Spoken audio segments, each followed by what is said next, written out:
Okay, so it's 3:33 on the 20th, Thursday, the 20th. And yesterday I did go to the grocery store and stuff and got stuff, and the whole time it was weird. It was so weird how weird I felt. I still feel weird as shit. I feel like I don't even know how to explain it. It's just this weird kind of anxiety feeling. And then when I see things that give me anxiety, it's like, oh my God, this is so intense. Because the anxiety I feel seems to be coming from nowhere. Like I'll go like through different things. Like, is this causing me anxiety? Is this causing me anxiety? And then I'll talk myself through it. Well, why would this give me anxiety? And so trying to like decipher my emotions. And but dang, man, it feels intense. And of course, there's a couple of things that are super, what is so trippy too is where we are in our society now with all this, these situations and going viral and everybody being in judgment and everybody being so hateful. Oh my God. And what is weird too, this is weird because, it is like both sides, like, two things playing out at once. And so it is, I swear to God, it is so we can find a balance in between because people lean so heavy into one direction or the other. It's crazy. The two things I'm talking about that are playing out right now are the kids who, kind of like, I don't know, it's kind of like stalking this woman. You're walking behind her and saying things to her, and she's got her kid and stuff, and she's like, I'm pretty sure she turns around and says something, like, what do you guys want or whatever, and they start beating her up and beating up her little kid. And I thought she had two kids, but I'm not sure. But anyways, and she's pregnant and stuff, and these teenagers, which I know one of them's from 8th grade because she's done an apology video with her family. But but they, like, it's a total gang. And there is a psychological, like, they've done a lot of testing on this and stuff, and the people get sucked in. You got to be strong in your own spirit. You got to be strong as your own sovereign being. You don't just get sucked in. This is a part of our society, and they call it, peer pressure or whatever. But it is something inside of us, some kind of acceptance we're looking for, or some kind of anger that we're looking to be able to release or something. It's our own thing that we carry. It's not something that we're getting pulled into. It's something that we're sucking, we're pulling onto. And so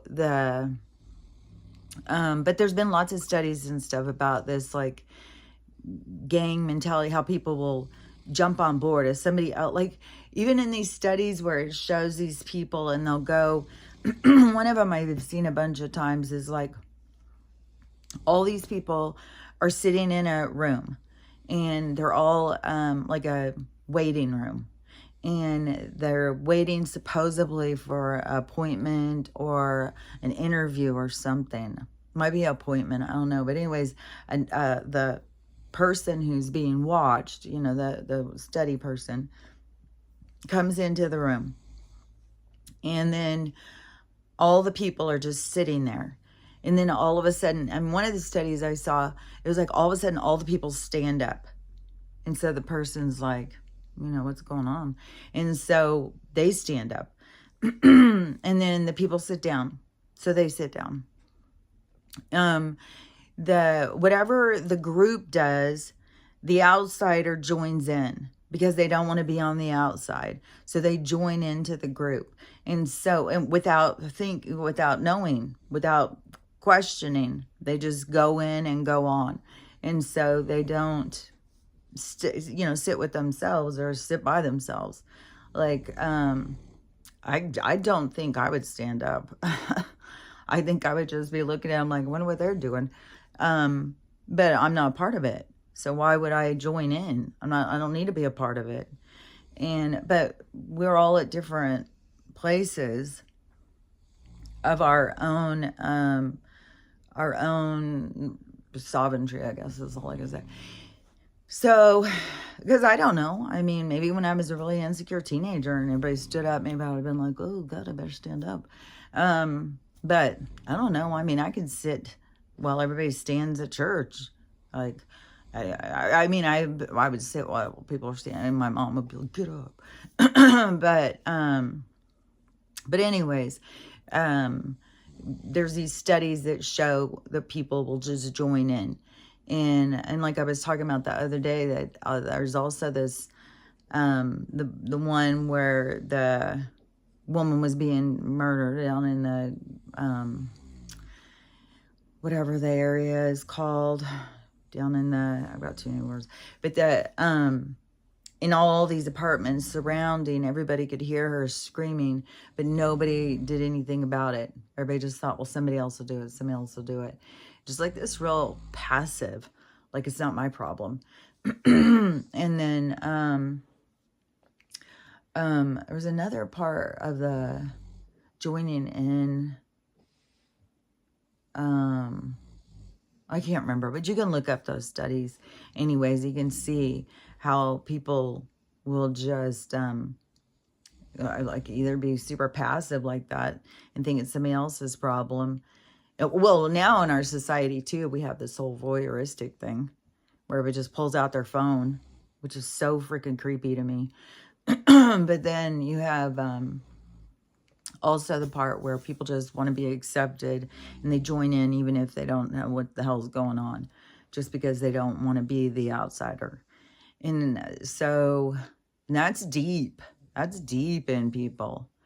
And so anyways, what we have going right now is so those kids, which, I mean, there's adults who join in. So, you know, who knows what the true instigator was, which person. And I'm sure if we went back, we found like, oh, this girl, she's the one who was really pushing.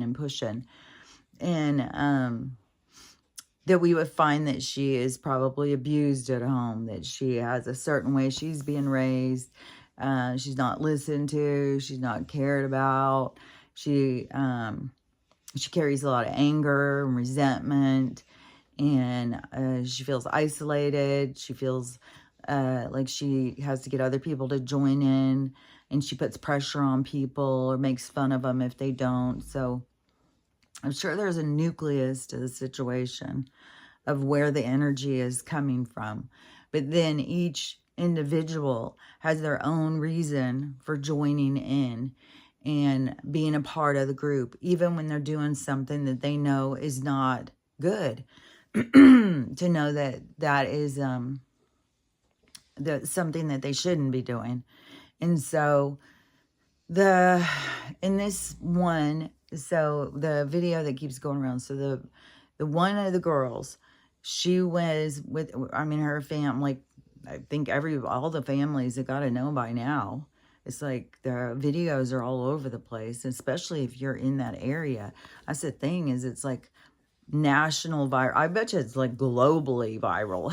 Like, I bet you there's people looking at it in all sorts of countries and stuff. Oh man, look what goes on in America. Which it obviously does. We obviously have a big problem, and it's a big problem in our society. It's not just these kids. The kids are revealing the aftermath of where we're headed. They're revealing what's going on in the world, what it is that we don't want to look at, what it is we don't want to talk about. They're revealing that to us.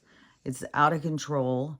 Kids don't, I mean, the anger, the behavior, and we do have a lack of consequences.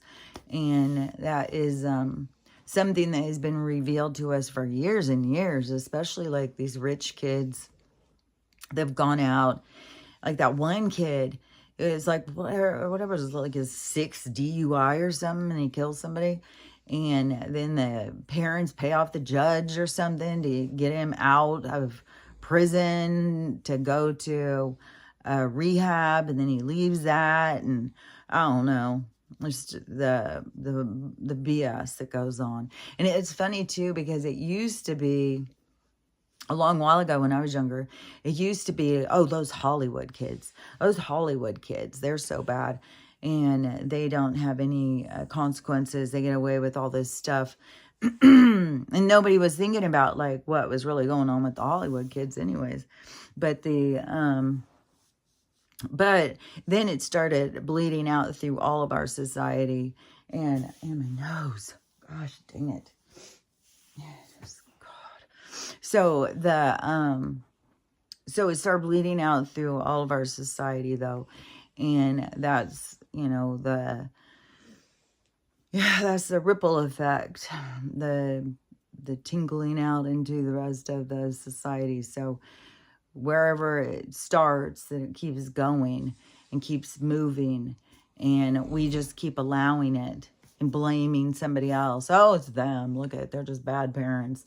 And then it keeps going. And like I had said, I would hate to be the parents of, I would hate to be one of the parents of these kids, like right now, especially, like, oh my God. But then that's also goes into like deeper soul ties and roles that people are here to play, because a lot of these roles that we don't, that, we want to go into judgment, but really they are getting us to really stop and think and notice things. And so it is really a positive energy that comes in, because it gets us to really stop and talk about things and to weigh it through. And especially when you got other things going at the same time, that creates like a balancing situation. Because like if you just take this and you break it down, then it's like there should be more consequences. When you do something, there's consequences. Well, kind of the consequences on this even is the humiliation, because it's freaking global. I mean, are definitely national. And that these people are all being just like tore down, man. And so the one girl who came out and was doing her apology thing, her whole family's there. It's like her mom, her grandma, her aunt. And so they're all there with her. And then this kid, she is in 8th grade. She's an A-B student. She's homecoming queen. She's captain of the cheerleaders. So, the parents feel like, that they're doing really well. She's, got all these successes under her belt. Well, is she really successful in the sense of independence? Because she still is needing her friends' approval. She's still needing to be, like, she couldn't stop and say, hey, wait a minute, you guys, we shouldn't be doing this to this lady. Don't do that. Being a bully is not good. And so she, so where we come up with is like this superficial, shallow way of looking at, like, oh, she's successful. Look at, she's a cheerleader. She's homecoming queen. Like, how are we deciding that means success? She makes good grades. Well, sometimes people make good grades because they're under a lot of pressure. And they feel insecure if they don't, or they have to, you can't just necessarily say, well, then they're a good person. And obviously all these kids that are involved have exhibited that they've got some issues. Something's going on. And yeah, in our society, there is a huge pressure, huge peer pressure because of the bullying and how the kids will turn on you. And especially if the nucleus of the situation, the instigator of all the bullying, if they decide to turn their bullying onto you because you didn't follow suit, which happens all the time. So there's that pressure of fear of retribution from this person who is so angry. And so at this point, so this kid has come out and done her apology, which when you're watching it, I could feel it in my heart, like her, she's hitting into a wall of this situation. she's, you know, I don't know how much of it is a consequence and how much of it is a, you know, it's like this deliberate kind of shaming, and for her to have to feel the shame of what she's done. And I don't know how many, you know, kids really know how to go into really the true reflection and to really ponder what they have done and really think it through, and how much of it the parents are walking them through, because we do have a situation in our society of helicopter parents, of you know, what I feel in a narcissism as well, where it's an extension, you're an extension of me, what I feel is what you need to feel, and not letting the kids really go in and, you know, stew and go through the process of realization of how they feel. And you know, I think there's a lot of lecturing and telling, you know, this is this, this is this, this is this, which there's also, you know, that sense of that we need to give more guidance, but we also need to give people space, not be, that's what I said, everything is so finely, it's so, there's such a broad spectrum, and it's so refined in finding your own state of balance. And that's what we're all as individuals here, to find our own state of balance between all these fine lines. And so it's yeah, an equal distribution of where you find your own balance through your own view of what's happening in the world.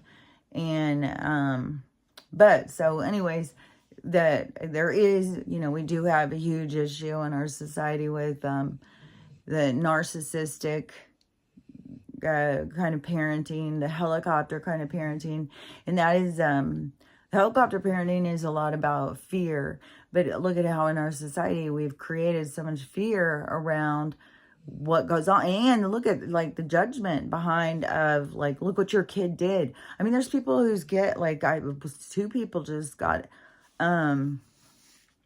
sentenced, and their kid was a school, and I don't know, because there's been so many of them, I don't know which one this was, I don't know if the parents supplied stuff, I don't know, but yeah, the parents, and I don't know if it was a state thing, because, you know, these conversations go all the time. These parents need to be held accountable. These parents need to be held accountable.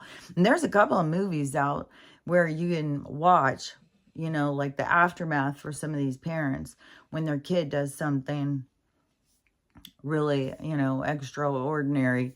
And the, and most of the people don't see it coming, you know, they don't see it, you know, they're busy working. And like the one who was in Spokane, who the whole sad thing, I've talked about it before, because the cops because the kid really wanted to just be taken out by that situation. So he goes to school and does this, and then cops show up and then just unload on him, all in his face and everything. And he lived, and he was a patient. Like I know somebody who even knows him now, you know, it's been years, but his face just got blown up. Like, he had a lot to overcome. But both his parents were like professors or something. It weren't, you know, it wasn't like, oh, they're a bunch of backwoods, you know, toting around, you know, racist or whatever. No, it's like some of these kids, they just feel the pressure. Like, they got these perfect parents, and then it just puts pressure on them. And I've talked about it before, is like when I was a kid, and they put this huge moral standard out there that we were all supposed to live up to. And it was like it was above what we could be. And I'm going to have to get a tissue because my nose is driving me crazy. So hold on.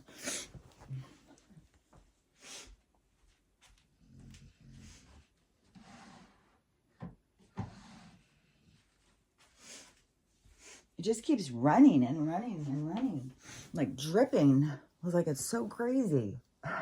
You know, the allergies. So anyways, but when you feel all this pressure of like, you have to be perfect and your expectation, your parents, because we have so much of, it's like an acceptable part. Like, people don't want to be married to a narcissist, but does that stop the narcissistic parent? Is a parent who doesn't see their children as individuals, sees them as an extension of self, which I think I've gone through that. I went through that with my own parenting, where I thought, you know, everything was a reflection on me, and which it kind of is. I mean, what do we do when we see like these kids doing this? What do we turn around and do? We're like, oh, what kind of parents are raising these kids? Like, who's doing this? So I think the mom and the family wanted to make sure and be like, you know, this is a good girl. She's not, you know, some little gangster or something. And, but it's, you know, the whole thing is a complex kind of issue, where that is where in our society where we have to just stop, drop and roll and think about things and look at them deeper. Like, how do we fix this? How do we move forward as a society? How do we start having kids feel, you know, connected to their communities? How do we get them to have respect for other people and have boundaries? And one thing is, you know, we got to give it to get it. And, you know, it's like so many things in our society have to completely be revamped. Like, we need to just go back to the drawing board. You know, we need to break down. This whole thing that we got going has got to break down so we can rebuild, because it's so broken. It's just like, it's so, yeah, I see it kind of like you're putting together like a model. And yeah, it used to be like you could do model cars, model planes, like you're putting together something, even like a popsicle stick house, and it's just so jacked up that you just got to take it all apart and start all the way back over, because nothing is aligning right. Everything is out of whack. And so that's where we are as a society, that we are completely out of whack. And we've got to, we do all need to get like on the same page too. And, you know, and I think there's, one of the things I think is just so important is, for everybody to spend time with their own state of consciousness, in a period of reflection, in a period of connection, to where you're connecting to yourself, because the rule book's in you. And, you know, society can get you to the point where you stop listening to your rule book and you start trying to fit in. And our society is, you know, broken. And so, but the more that we get kids to start out in the connecting to themselves, it's like, we don't need to tell them all the rules. The rules are inside of them. And then we've got to, you know, make a case for boundaries, you know, and, but I mean, little kids aren't little kids. They're freaking old souls. We're all old souls. There isn't somebody who's coming in with a blank slate of a rule book. And so, and you learn, just as these kids learn by their peers, you learn from the unit around you. That's why you got to walk the walk. You have to be what it is you want your kids to be.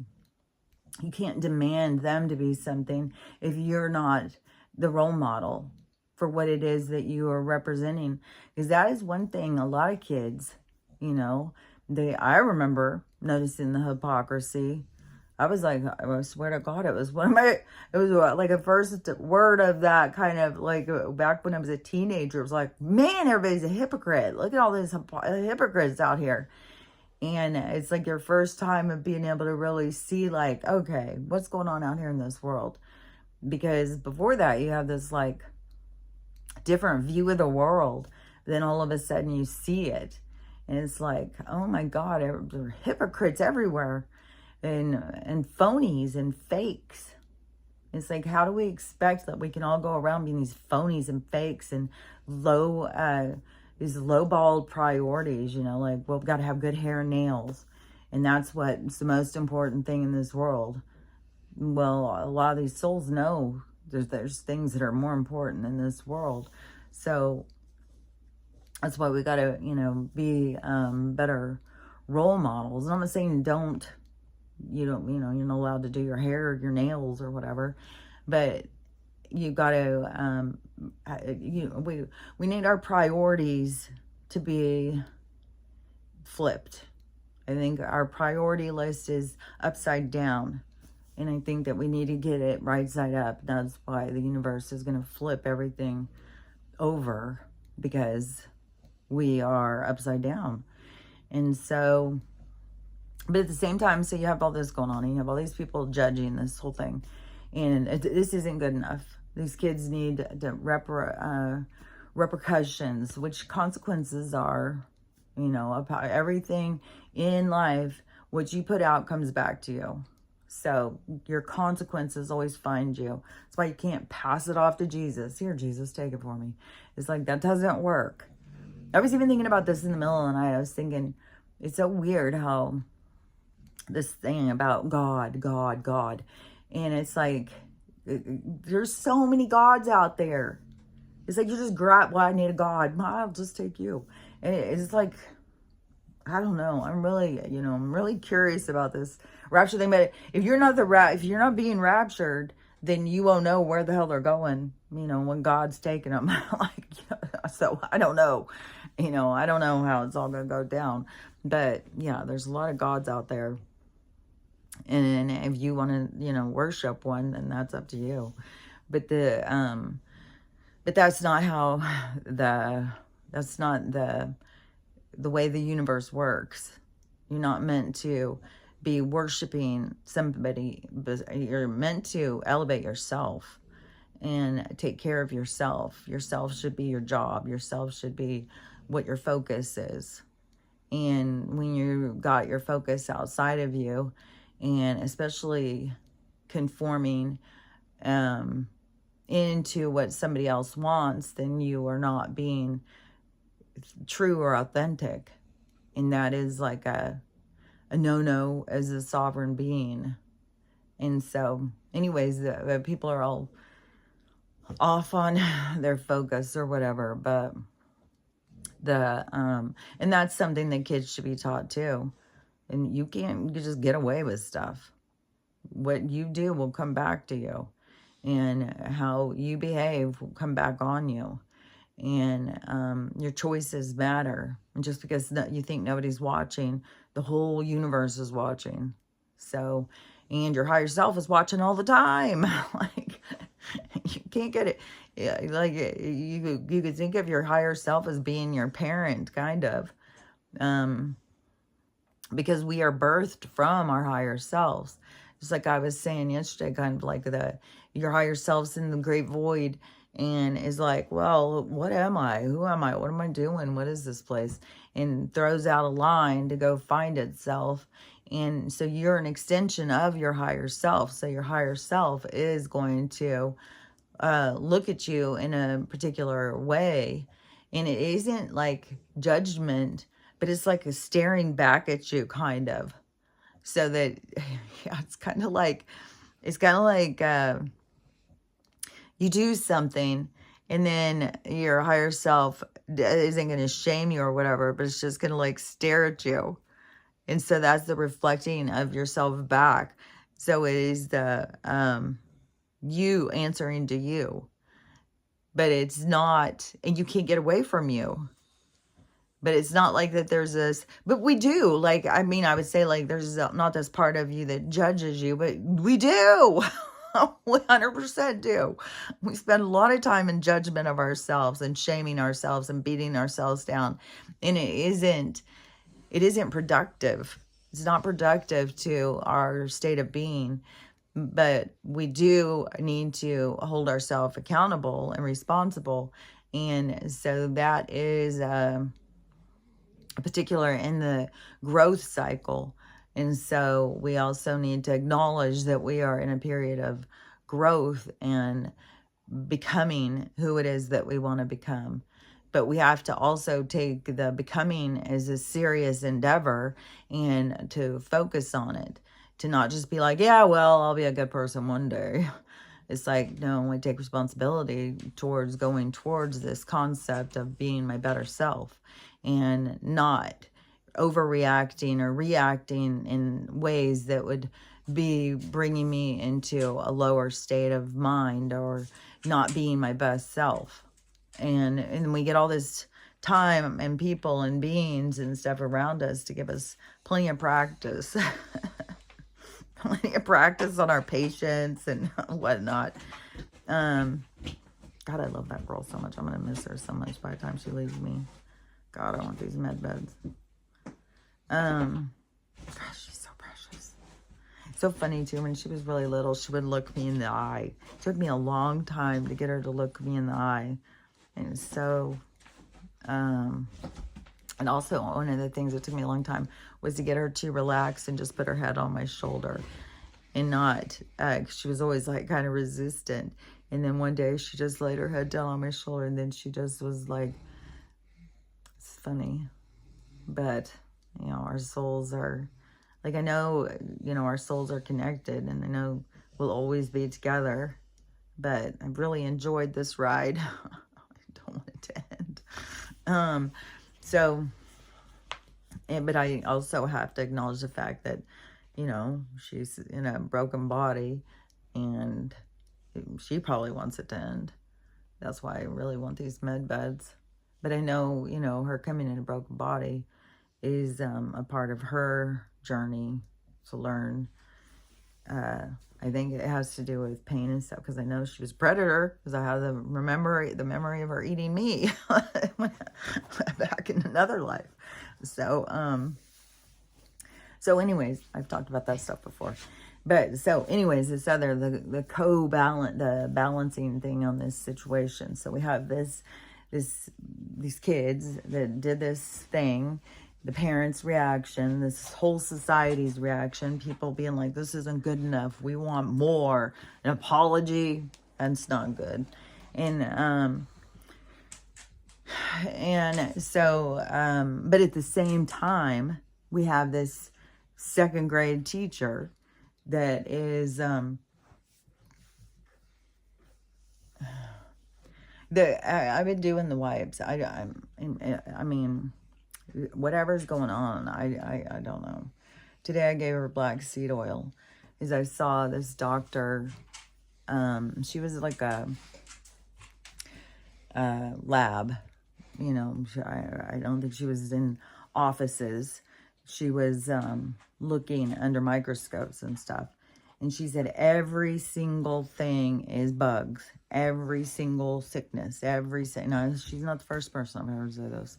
And she said, and she said when she started realizing this, she's like, how are we getting all these bugs inside of us? She says it's not just worms and stuff. She said there's ones with legs, lots of legs, whisker, like all sorts of stuff. She said we're just got bugs and floaters. And I said this ever since I was a little kid. I said, the floaters are bugs in your eye. And people, oh no. I was like, man, I'm telling you. And, you know, like, you can see it's certain ways that the light hits. It's like you're looking in a microscope and you can see the thing that's squealing around. So anyway, she said everything is bugs. And she said what she noticed is the problem is the mucus. And that's what the black seed oil does, is drive the mucus. And that's why it improves your vision and the floaters and stuff. But all the other things inside your body too, because it has to do with this mucus and that being like a little place where it's home, sweet home to some of these bugs. And then they set up, camp, and then they turn into TUMORs. So anyways, that's the situation. And so anyways, back to this other balancing situation. So we got this other situation with this teacher. Boy, howdy. Boy. This is the crazy thing too, is even when you tell people like, sometimes a kid needs a whipping. Well, you're talking about just like a quick little, hey there. Not like, get out the belt and let's beat them for 23 times. It's like, and they're screaming. What? That is, and pulling their hair, and you're screaming at them and cussing them out. Like, what? How does somebody do that and not feel like they're being abusive? Like, you really think that that is an appropriate punishment? And an appropriate punishment for not doing your chores? What? In the over-the-top kind of... this woman has got repressed anger. This woman has got issues. Like, you don't do that kind of stuff if you don't have serious issues. And so many people don't want to, look at their own issues. They want to just look outside, and then to go out into the world and pretend like you are this, great person. Oh, she teaches second grade, teacher of the year at a Christian school.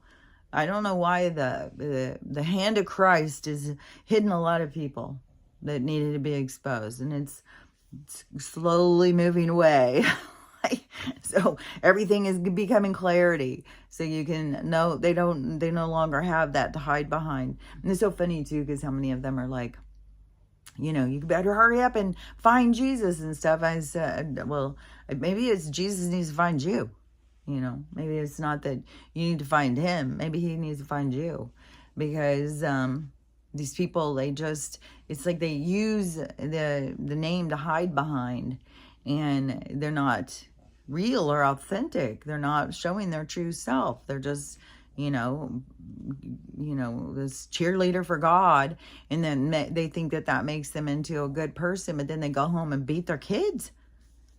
There's another video of some going around too. Apparently, there's a whole thing being exposed right now as well with a lot of parents out of these kind of communities are also, the dad doesn't take the belt to them. He just takes his member to them. Boys, girl, if you misbehave, well, guess what? You're going to get, a little sodomy. So that, and there's a person who I saw talking about it was darker skin, and they're like, is this a white issue? Like, well, I don't think so.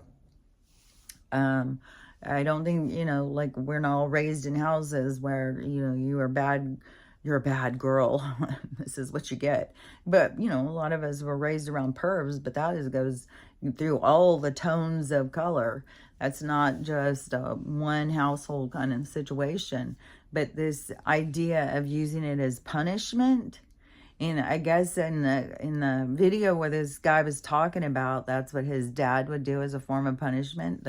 The woman who was saying, like, it was so outrageous, but she said the comments and how many people were like, yeah, same in my house, same at my house. Like, what? This woman was just like, she couldn't believe it. It's like, I can't even believe it. Like, and then they go, to church and pretend like, they're like this upstanding person. And what does that show a kid? Hypocrisy. And so that's why, you gotta walk the walk and be, you can't just go around and pretend you're something you're not. Otherwise, you're going to have, well, right, at this point in time in our world, you're going to be exposed. That's what this is all about. Is that's why you want to be true and authentic. because you're going to be exposed. If you're a liar and a fake and phony, it's going to come out. There's nothing to hide behind anymore. Everything is falling apart. So, so all these different people, I've been saying this for years. I've been saying there's going to be all these things being exposed about people. And, and that's what's going on. And so this lady, she, is a teacher at this school and was teacher of the year and teaches second grade. Like, everybody acted like she was just this most sweetest, kindest, wonderful person. Everybody just loved her.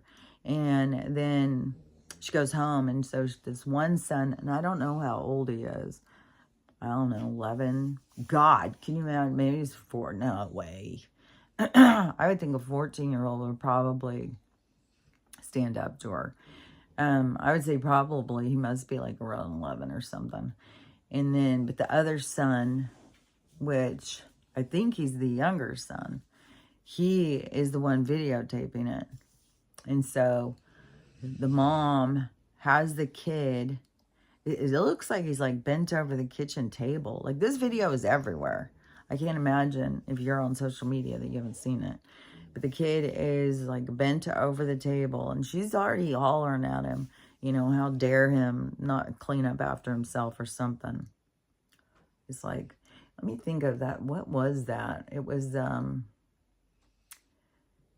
so when one of my daughters was, like second grade, and she was already being diagnosed, I think in kindergarten. It was like as soon as she starts school. And they start in with, you know, she won't sit still. She won't get off of people. She won't sit, all of this stuff. So then she gets diagnosed with attention disorder.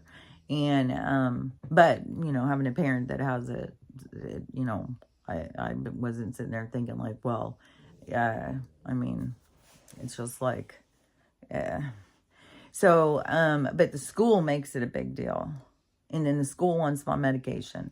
And then, or punished or something. It's like, school is just, but anyways, so, I just remember I was going, we were trying to, you know, figure out things and stuff. And so we went and watched a speaker, somebody who was talking about, you know, these kids and stuff like that, and ways, you know, what things you could do and whatever. And he said, one of the things he said is like, the majority of them are going to end up pregnant in high school, which that ended up being true. But one of the things he said was that, a mistake parents make. So parents want their kids to, like, say you want your kid to eat healthy. You want them to come home and make a healthy snack or whatever. And so then they come home and they get carrots out and they peel them and they leave the peel on the counter. And so then they get in trouble for that. So we're never looking at the positives. We're never looking at the good things. We're always shaming them. And so we're always getting mad at them over this or that. We're never, you know, focusing on the good part. And being like, you know, it's really good, you ate the carrots. And then you can always be like, but, you know, you should clean up your mess after. But we're just like, you left a mess and you shouldn't do, you know. So he said, I can't remember, he had like a little catchphrase or something about, you know, appreciating the things that they are trying to do and not just shaming them for the things that they haven't done or something. So that always kind of like stuck with me. And I'm not saying like I was some perfect parent or something. Ask my kids, I was a big old flop too. But what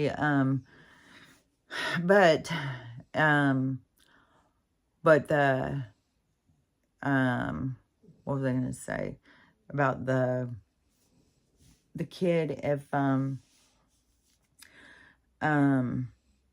whatever this kid's chores were, whatever. But to try and, I don't know, like, you got to kind of give them some wins sometimes. And I don't know. To me, it seems like this lady had a bad day, or she's just on edge. She's on a fucking firecracker and the fuse is short and anything sets her off and she goes crazy.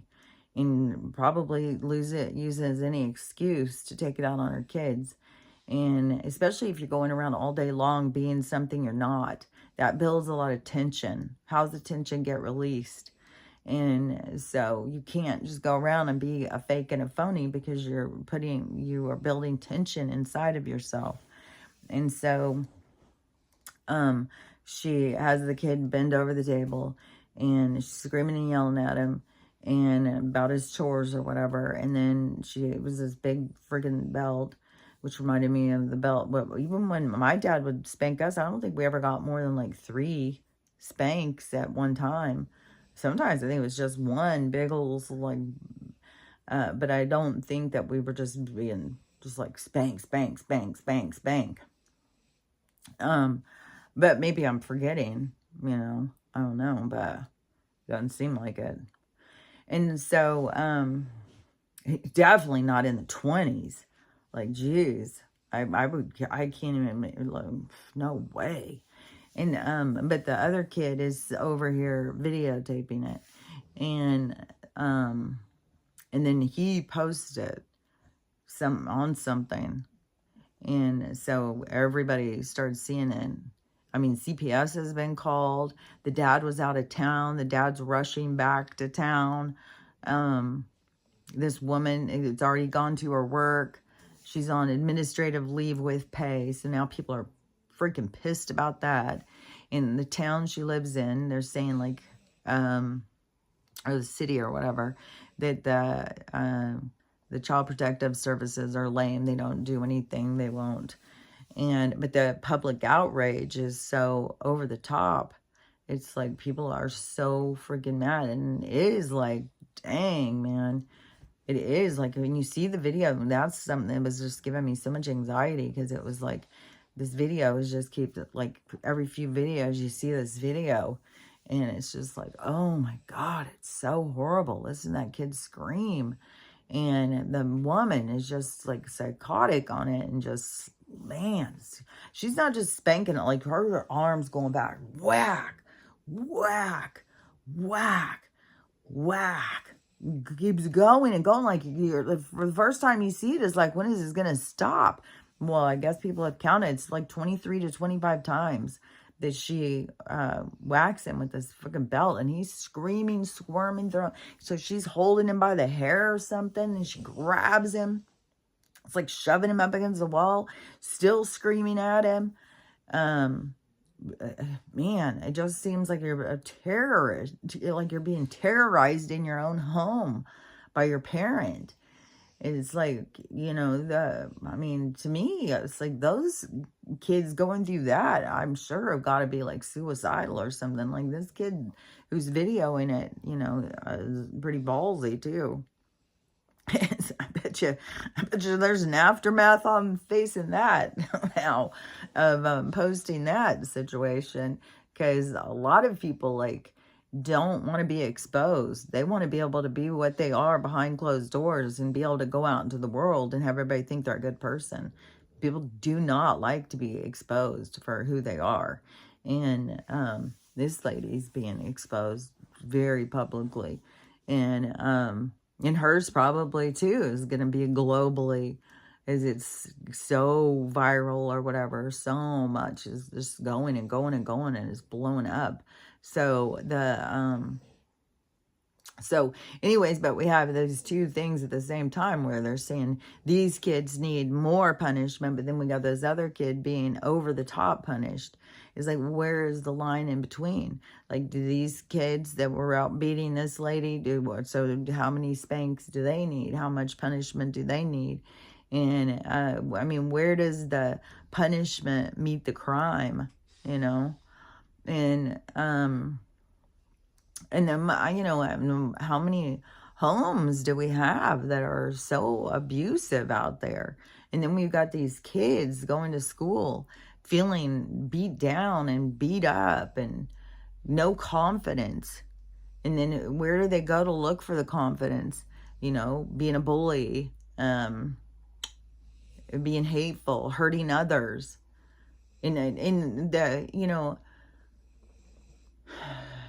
We don't teach compassion by stripping it away from people. You know, that's not the way to teach it. You know, like, I mean, I kind of think it kind of flips. Like, there's people who feel that they were abused and then they just want to be abusive to other people rather than have compassion or empathy for them.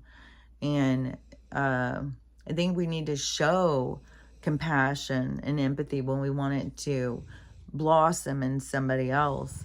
So I think that's, you know, like, we need to look at deeper ways in our parenting of how do we approach some of this stuff.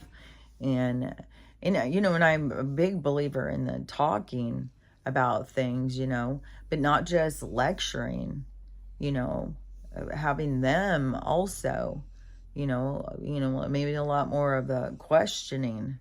You know, what do you think? How should this be handled? How would you feel if you were walking by yourself? And especially if they can't even have the concept of, you know, if you have somebody you're supposed to be protecting. And I mean, that's kind of a rougher one to, you know, like if you had a dog and you could tell them, like, you know, if you were out walking the dog and a dog ran up and started attacking you, how would you feel? You know, you have to protect your dog. You have to protect yourself.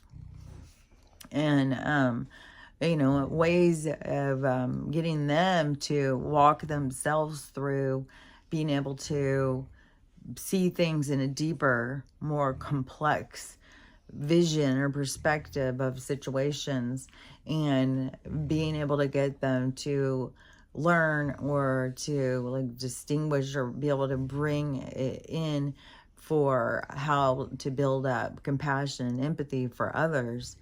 And it can go through, like, what would you want for you, but they need to be able to bring it for other people, like, so that we have a society that is more caring and more united. You know, I saw this girl doing this video, which is like really, yeah, some of the stuff with these people is like, it's so crazy too, because it's on this red and blue thing. So these people who are blue, and they think that they are the upper hand, like, that all these red people follow somebody who is sexually explicit and does things against people's will. So they think that all these people are ignoring that fact for some reason. I'm not really sure what the reason is. They're ignoring that fact because they like him, because I'm not sure how they come to that. But they think that this huge amount of people believe, I guess believes like they do, that this guy is a predator, and that they overlook it. Like, oh, who cares? We like him for some reason. But then, but so they are in, like they don't see things clearly.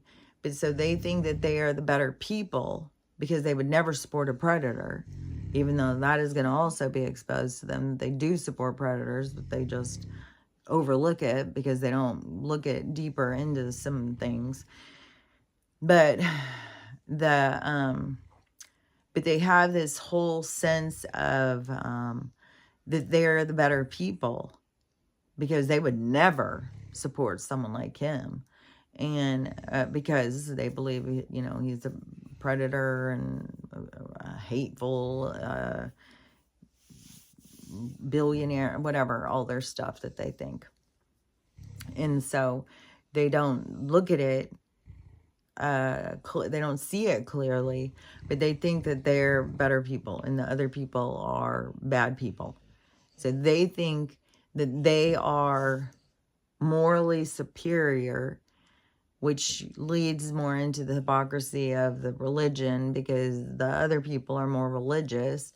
And so, which leads these other ones to think that they have more of the upper hand and that these people are fakes and phonies, but these people, which also I saw something else talking about the exposing this whole sense of like, you know, you're talking about two adult men doing something that most of you guys think is fine and dandy to do.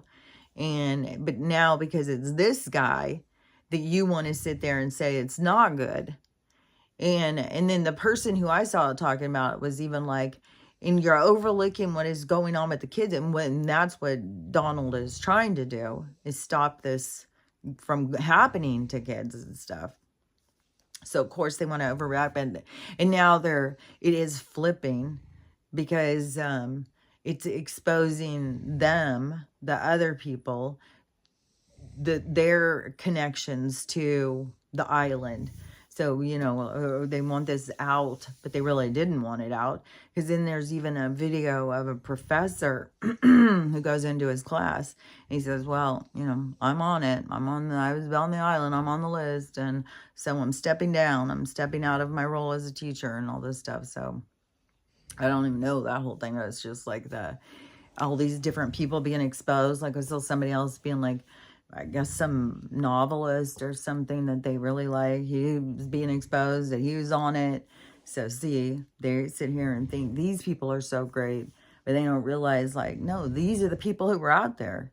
But you want to think that this guy is because the news told you this guy is. But the news is the one who is trying to confuse you, so that they can just find somebody who to blame when all these other guys are hiding behind the news.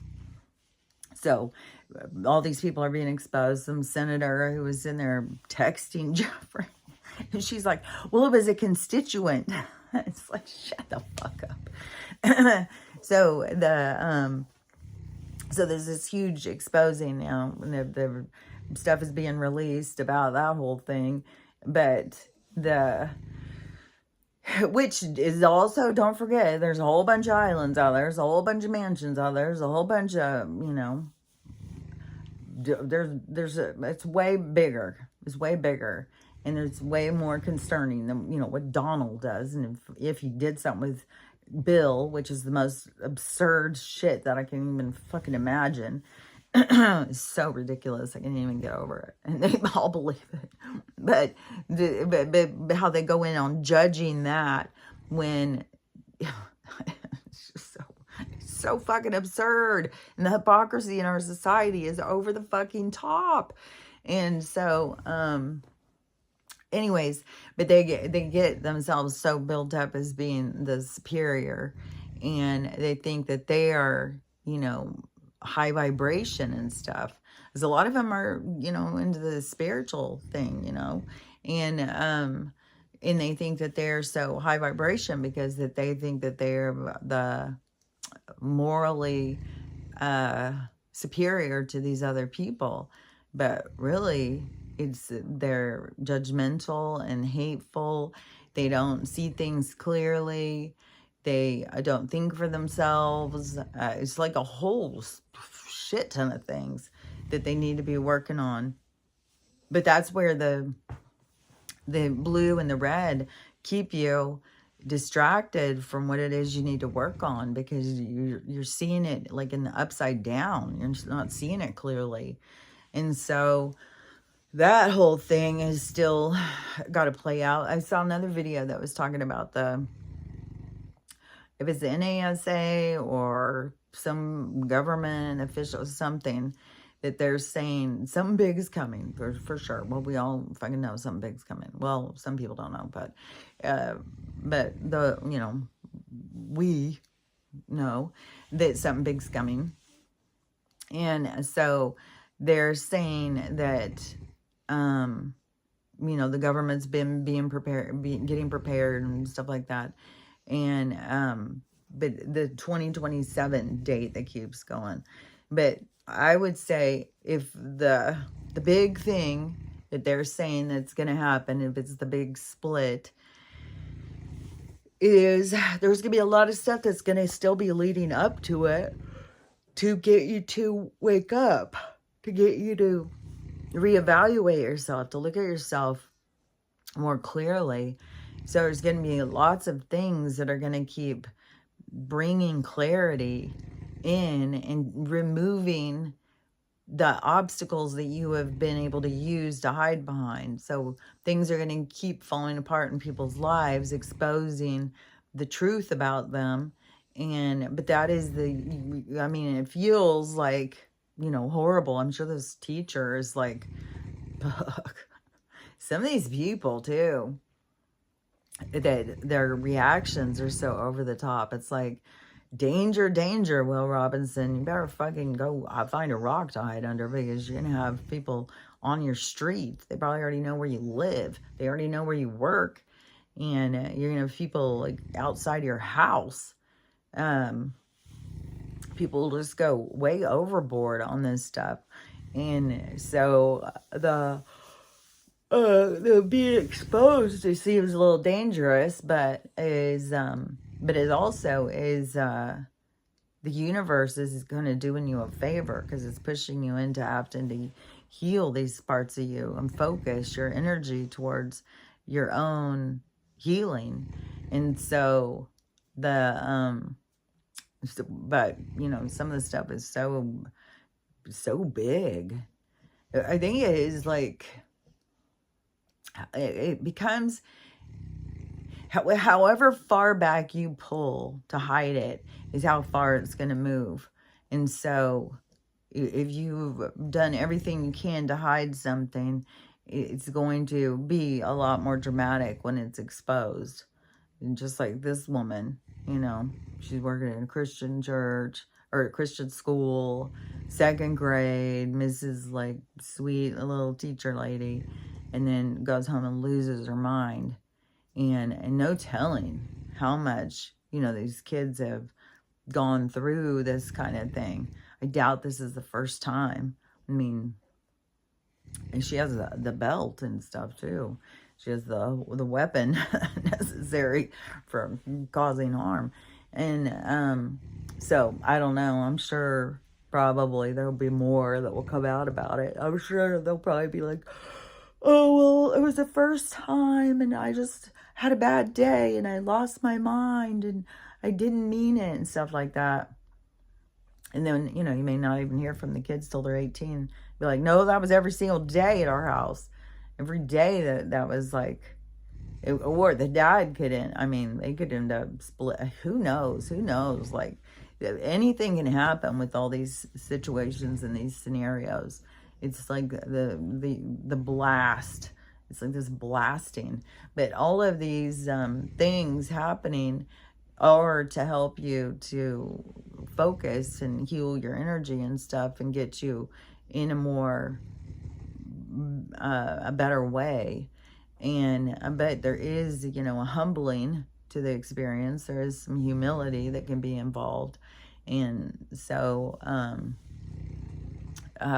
but, it's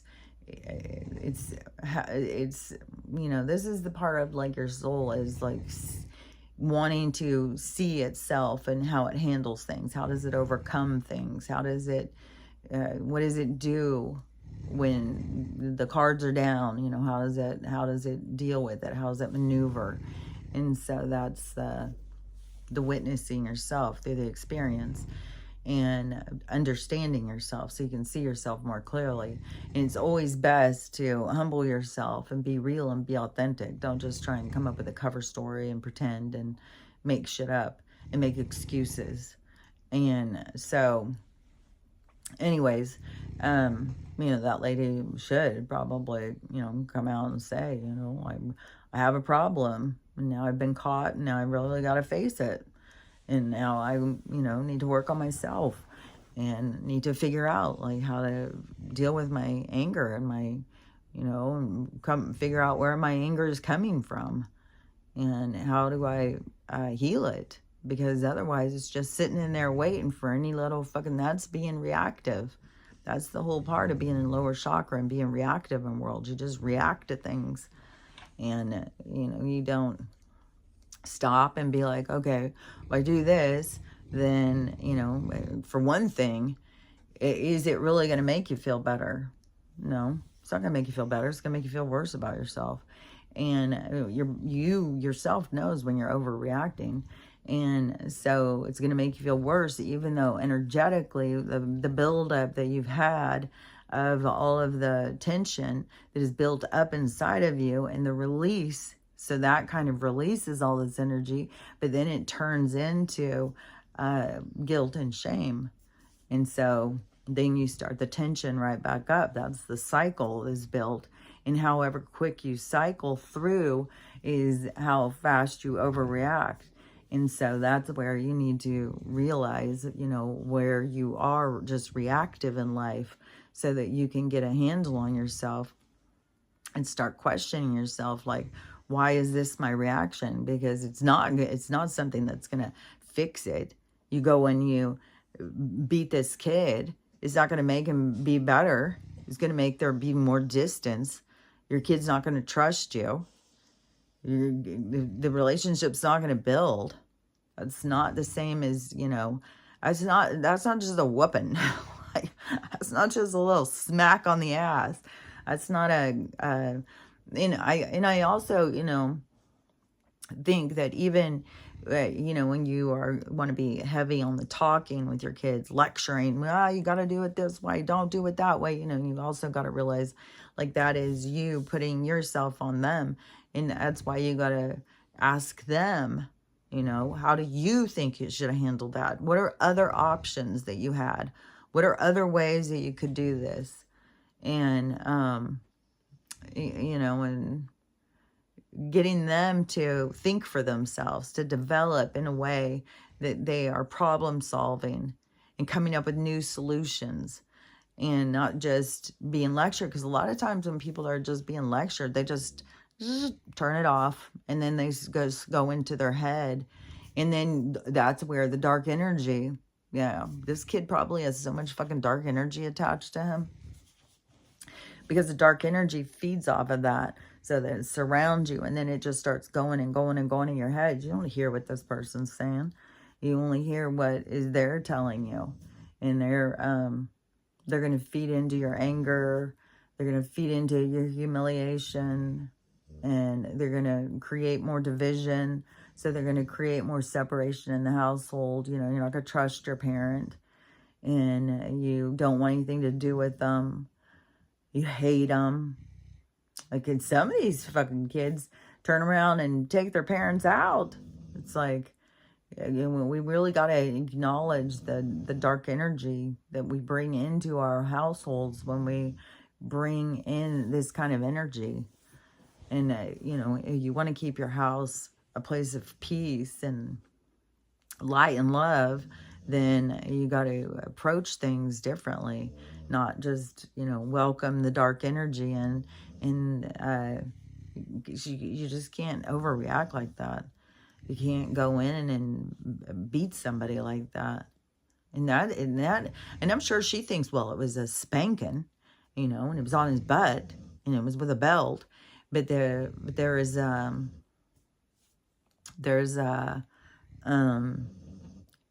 people who, who just punch their kids, throw their kids, kick their kids. There's people who burn their kids. There's people who are freaking abusing and beating little infants. What was the one I just heard recently? It was like it's only a few months old. It had all sorts of broken bones and shit. So, and it's not easy to break a baby's bones. They're real rubbery. They're real, like, flexible. So, the amount of violence that we have in this society has got to be distinguished. We've got extinguished. We need to extinguish we need to look at it. We need to see it, but then we need to get rid of it. We need to absolve it and end it. We need to make big changes in our society and the restructuring. But see, that's how it starts with ourselves. What can we do as individuals to make this place a better place? And it can be simple things, just like how we talk to our kids and how we behave in our own homes. And if we put expectation on our kids, but we don't live up to our same rules. And, I think it is really important to spend the time with the conversations with your kids, but not just, telling them the rules and where they need to be and how they need to do this and do that. But, getting them to develop in the way of thinking and being productive as individuals themselves. And so,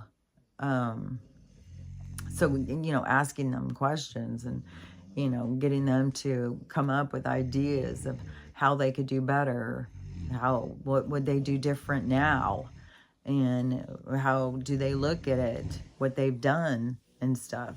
So anyways, I think that there's, but anyways, I was just finding it really so strange at the same time as you got this one situation happening where these kids did this really naughty thing and all these people wanting severe punishment. At the same time, we have this kid over on this other side that has got the severe punishment going. And so then when we bring it all together, it's like, well, where do we stand on this? It's like, I think that these kids that did that, they definitely need to probably do a public apology, but they need to do a public apology to the woman and the child. I don't know that they need to apologize to any of us. Like, it's the people you harmed. And I think probably, like, they need to give back. They need to do something to give back. And probably, one place I think that really can have a real impact on kids is having them have to go to and volunteer like in an old folks home. And, and a lot of times old folks, they have got a lot of really profound things, have them go in and have them have to read to old people or go in and spend the day, having to clean up after them or something, and make them have to give back to their community in some way. And, I don't think sending them to juvie or something is going to be the right thing, but for them to be, like kind of humbled, but also to have to give something back to somebody who is needing something. Because I don't know that, like, this woman, I doubt she'd be like, oh yeah, I need a babysitter, you guys babysit for me for free for the next 5 years. It's like, they probably don't, this woman probably doesn't, their kid probably doesn't want to be anywhere near them. The kid's probably scared to death of them. And the mom too. It's like, you don't know when those kids could turn on you. So I don't think that they need to be, but I think that they need to be, somehow given back into a place that is,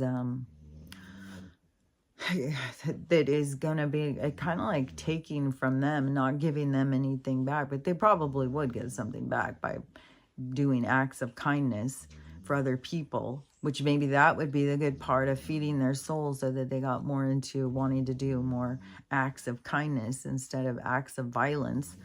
But anyways, but there's other things to do besides, just put them in juvie and beat them and stuff. And then when you got the other one, being beaten for not doing your chores.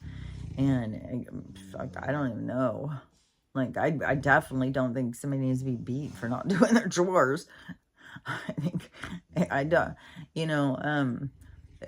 having 4 kids, you see, and being raised as 4 kids, then you see, like, everybody is different. Some kids are cleaner than other kids. Some people are real anal about their cleaning, and some people are real sloppy. So and then when you have, a home and you're trying to keep it, clean, and you have, some of the kids won't ever pick up their stuff and just throw everything around. I don't know. That's just something that we all have to try and figure out in our own household and try a bunch of different things. Like, there's all sorts of different methods. I've heard different methods. Like, I've heard of people like, whatever you don't clean up, once your time is up, whatever you don't clean up is just going in the trash. I'm just picking it up and putting it in the trash. And then, and I've heard of some people doing that, putting it in the trash. But I've also heard of some people taking it and just confiscating it and then putting it like in a box or a bag out in the garage so the kid doesn't know that they still have it. And then once they do better, then they can get their stuff back. But it's something that affects them. Something where it's like, oh, well, I don't want that to happen. You know, I don't want you to take those are my favorite tennis shoes. And you just took them. And it's like you threw them away. So, I don't know. But there's other approaches. That's where we use our intelligence to try and, you know, our perspective, other ideas. What have other people tried? Well, maybe if I try this, but just because it works for this person's kid doesn't mean it's going to work for yours. So then you may have to try another thing and another thing and another thing. But there's ways to go out and find other ways. It's not just one way. Just you make a demand and then your kid is disrespectful because they don't do what you said. It's like, well, that's your view, but that isn't. It's like an irrational perspective. So, but that's where also, you know, you can have a conversation with the kid and be like, okay, yeah, I mean, what does it take to get you to clean up after yourself? Because I'm not your maid. You're old enough at this point to clean up after yourself. So how do you think we should handle this? You know, because you come across as lazy, like you think I'm supposed to do everything for you. And then even when you have sons, I mean, you can even go further. Like, do you think you're going to be able to find a wife who's going to want to clean up after you? You have to learn how to take care of yourself. I do know somebody who was really, really messy their whole life, and their spouse did leave them. They were like, I can't live in your pigsty of a home, and left them over it. And then it even went further, because then they ended up losing custody of their kids because of being messy. So, I mean, it's not just, you know, don't worry about it kind of situation. It is something where people need to learn how to, and then besides the fact, being able to organize your space and be able to keep your space clean is always going to feel better. I think when people just leave their space as being all cluttered and stuff, that it makes them feel more, it's like a certain energy. It's like having it be kind of unsettling or something. And I think if people can learn how to organize, so, you know, maybe your kid needs to learn how to organize better. Maybe they just really don't see the mess. Maybe they don't know how to clean up for themselves. Maybe, you know, you need to start from point A and be like, well, what is the problem? Why is it you can't get your mess cleaned up? Why is it you can't keep your room clean? Why is it you can't, you know, and a lot of people blow off the bedroom thing. It's like, you want to live in a pigsty, live in a pigsty. But I don't. I think that if they're leaving their room a pigsty, well, you know, I have daughters who, you know, they just throw their clothes on the floor and stuff.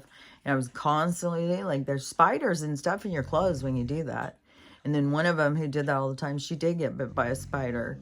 And it was one of those great big things on her leg and stuff. So I think that, and then I think she did get more into, like, well, I mean, she did kind of be messier than when she got kids, but then it started being like, you know, if you don't learn how to organize yourself when you are a kid, and then you have more people to have to organize their stuff, it just can be all consuming.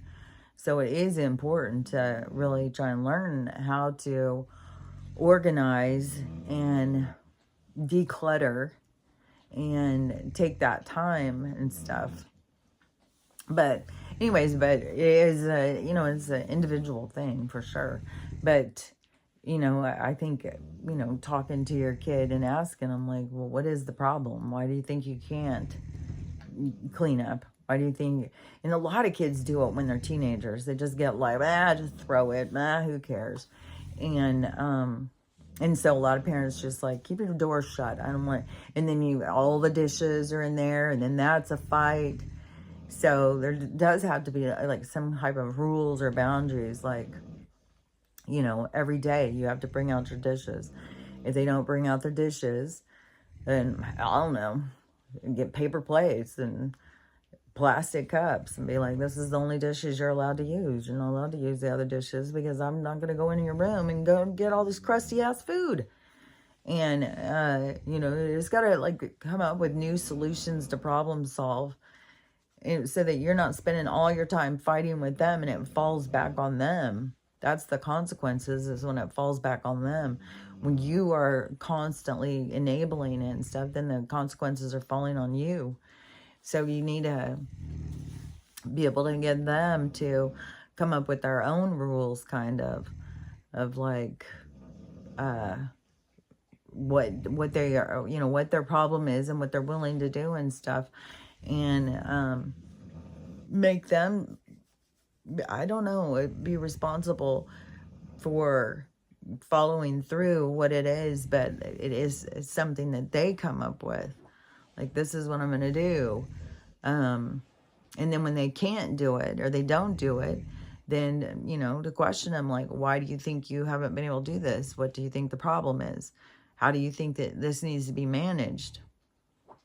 Because, you know, I mean, literally, when kids leave that junk around like that and food in the things, it does bring in bugs and all sorts of stuff. I remember that one time opening one of my kids' gym bags, and it was all full of food, and it had, at that point, there was bugs and stuff in it. It was disgusting. It's like, you know, and they do that shit sometimes. They go to practice, they leave whatever in their snacks or whatever in their bag open, and then they don't bother with it. They just go about their thing, never even think about it again until the next week when they need their gym bag again, and then there it is, full of freaking maggots or something. So anyways, but I definitely don't think the solution is I don't think you can beat a kid into being cleanly. I think, you know, you just got to kind of work with them as like the authoritative parent, the authoritative person. But I don't know, there's got to be more partnership in parenting, not just the authority over them, but to be, you know, like they're the, like, you know, like kind of like how we want to be treated at work, kind of, you know, we need to treat our kids like they have a position, not just that they're under us, and that we need them to, you know, learn how to step up and take responsibility for themselves. And so anyways, I don't know. I mean, all this stuff is definitely complex, and there is a lot, you know, and we all want to jump on board and be like, that's wrong, that's wrong, that's wrong. But, you know, what is right? That's the whole thing of, like, there's no good or bad. There's no right or wrong. It's just a bunch of things. And it's where do you find it? Where do you fit in? Where do you align? And that's your resonance, and that's your vibration. And that's where you are. You vibrate at where you are in your learning. And that's why you continue your learning, is because there's so much to learn. There's so many different ways to look at things. There's so many different viewpoints to have. And this is not harming you the more you have. And so, anyways, but it's just weird how all these things, like, it's giving us multiple views of situations at the same time. So anyways, I was just, you know, however, it just is, it's the observation of, but then it's also, how does this make you see things in your personal life? Like, you know, I'm sure there's some parents who watch that video and could see themselves. And we're like, oh my God, this is what it looks like if you watch me. It's like, ooh, that's not good. And then, you know, the worst thing we can do is go into judgment, though, you know. And then to me, and way to keep yourself from just being in judgment and being like, this is just a bad person who has no worth, is to remember they're damaged. Something is up, you know. You know, when they need to work on themselves, they need to heal. And then it's, you know, it's kind of a shame when people refuse to heal, but that's also a part of the guilt and the shame of being exposed. So it can be temporary, and then they can start, as time passes, then they can start taking more responsibility for themselves. But yeah, it's important for us all to take responsibility for ourselves, not to play the victim, and to come up with more than one solution. There's not just one way to do anything. There's lots of different ways to do things. And there's lots of different approaches. And when we all come together, we can share approaches. Oh, yeah, because I wanted to say about that one person, this blue person, who was, because I've always seen these weird videos they do. So this one, they were breaking down the MAGA. So they've looked it up, what it means in other languages or something. And it's very toxic. It's very evil. And then all the comments and stuff were like, well, it means that make America great, make America great, make America. And, but she had some people, you know, who were agreeing with her, but there was a lot of people who jumped onto that one. And, but the thing I wanted to say about it, though, is I had heard that it is, it's not just that little, you know, about making America. It is, it has to do with magnetism, and it has to do, and when you think about the magnetism, it has to do with this changing vibration.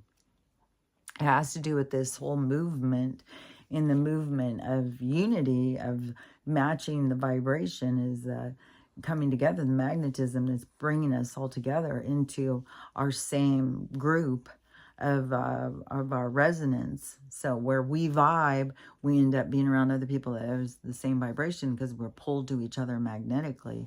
And that is the creation of a unity, even though not all of them will be going into the, like, we're all going to be going to different spaces, different places, and different experiences when this big thing happens, whenever it is going to happen.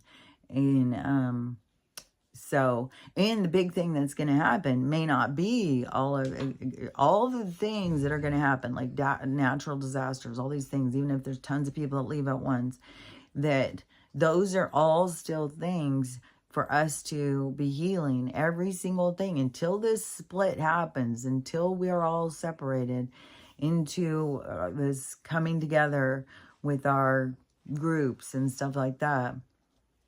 Everything, every day is there for you to work on yourself, to heal, to work on your vibration, to look at things different, to grow, to expand, and to heal, all those things. So, because that is the big split, is when we're all going into where it is that we need to learn, where it is that we need to grow more, where, you know, so, and I've said it a bunch of times, and all the things that they're doing are all distractions and stuff. But anyways, I do think that I think it has something to do with magnetism. It has something to do with what's going on in the world. And that is, and there is a group that is going to be about making things great again. It is like, because that's where they're aligning, is to go into that direction of turning things around and making them better. So anyways, but that's my thoughts for the day. That's what I'm thinking about. And, you know, like I said, like I don't, like when I see some of these videos, it just gives me more anxiety. The anxiety is already there, but then it's like, oh my God. So it is like, there's just so much out there that is just like this anxious kind of like, a cloud over our world or something. It's very intense.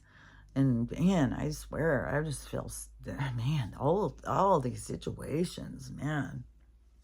So, they can swallow you up. They can eat you up. This distraction can, take over your life.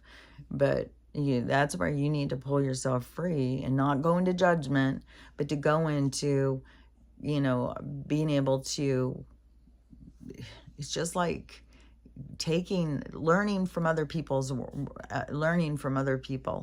and then trying to bring it all together for yourself, but not into judgment, not into devaluing other people, that they have no value because they made a mistake or they did something stupid or did something wrong. We all have value, and we're all here to learn, and we're all here to make mistakes, and then we're here to learn from them. And so, and how it's the best place to learn is being more accepting and loving towards one another, not being hateful and judgmental. So anyways, that's what I got to say about it. And so we'll see what this day brings. Every day is a new scenario, is a new drama. And these are only a couple of them. There's so many things going on. And there's tons of stuff going on still with, there's just so much stuff going on. Like, there's plenty out there for this whole shebang, this whole show. So, but that, you got to prioritize yourself and, find yourself in all the mess and keep focusing on yourself and the scenarios that happen in your life, and being able to stay on top of your own cleansing, your own soul, and being true to you. No matter what it is, don't judge yourself of right or wrong or whatever. Just keep finding yourself to be your own truth, because that is where you will be in your authentic vibration and your authentic resonance of where it is, where you're supposed to go will be where you're supposed to go. And where you're supposed to go is already known, it's already been played. We're just in the replay. So anyways, that's what I say. So anyways, just again, work on yourself and learn how to love yourself, learn how to love everybody else, and learn how to have the day you want to have, because I think it's probably the best thing you can do. I think everything out there in the world is giving you the opportunity to focus on this stuff so that you can become the better person that you want to be. And so anyways, and don't forget, there's nothing to hide behind anymore. So if you're not being your true you, you're going to be exposed, and it can be very humiliating. That's one thing we're seeing for sure. So anyways, we'll see what humiliation comes for some of these people today. I don't know, maybe it's coming for me, who knows. But we'll see what this day brings us, and then we'll talk about it tomorrow. So I'll talk to you later. Bye.